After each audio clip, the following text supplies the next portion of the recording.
Hello বন্ধুরা, কেমন আছো? সবাইকে শুভেচ্ছা জানিয়ে আজ আমি এক নতুন রেসিপি নিয়ে তোমাদের সামনে এলাম। আজ আমি করব আমসত্ত্বের শরবত। তার জন্যে আমি এরকম পিস 4-5টা আমসত্ত্ব কুচিয়ে নিলাম। নিয়ে আমি এবার এটা ব্লেন্ডারে নিয়ে নিলাম এটাকে পেস্ট করার জন্য।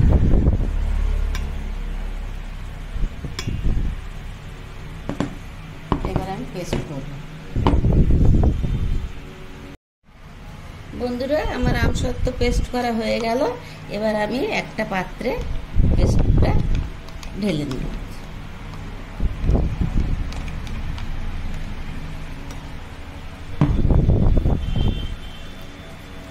আমি ফ্রিজে ঠান্ডা জল দিয়ে দেব। আমি 2 গ্লাস বানাবো, সেই হিসাবে আমি জল দিচ্ছি। বন্ধুরা, এই আমসত্ত্বটা আমার নিজে বাড়িতে বানানো, আমি আগের ভিডিওতে আপনাদের দেখিয়েছিলাম। বন্ধুরা, এটা আমি অন্য আরেক পাত্রে একটু পুরোটা ছেঁকে নেব। শরবত বানানোর জন্য আমি সামান্য পরিমাণ মতো আর কি এটা বিট নুন নিলাম, আদার রস, সামান্য চিনি, কালো গোলমরিচের ভাজা গুঁড়ো, স্লাইস করা 2 পিস লেবু, কয়েকটা পুদিনা পাতা আর বরফ দিলাম। পরিমাণ মতো মানে স্বাদ মতো আর কি 2 চামচ বিট লবণ দিলাম,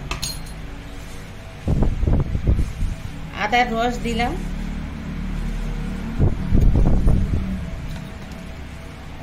অল্প চিনি, গুড় দিয়ে আমসত্ত্বটা বানানো, এজন্য সামান্য চিনি দিলাম।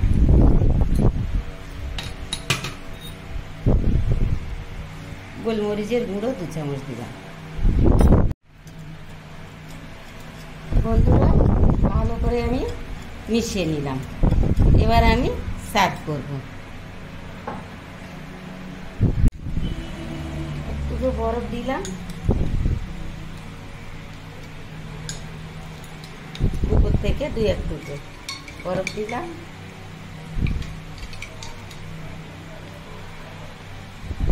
পুদিনা পাতা 2 পিস পুদিনা পাতা, এই একটা।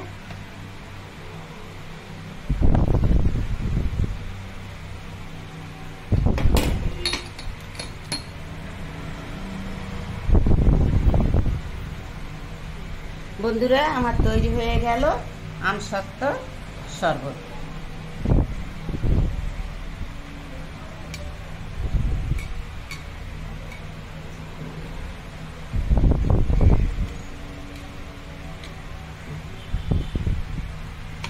আমার এই রেসিপিটা যদি আপনাদের ভালো লাগে, আমার চ্যানেলটাকে সাবস্ক্রাইব করবেন, শেয়ার ও কমেন্ট করতে ভুলবেন না। আজ আসি, আবার অন্য এক রেসিপি নিয়ে আপনাদের সামনে হাজির হব।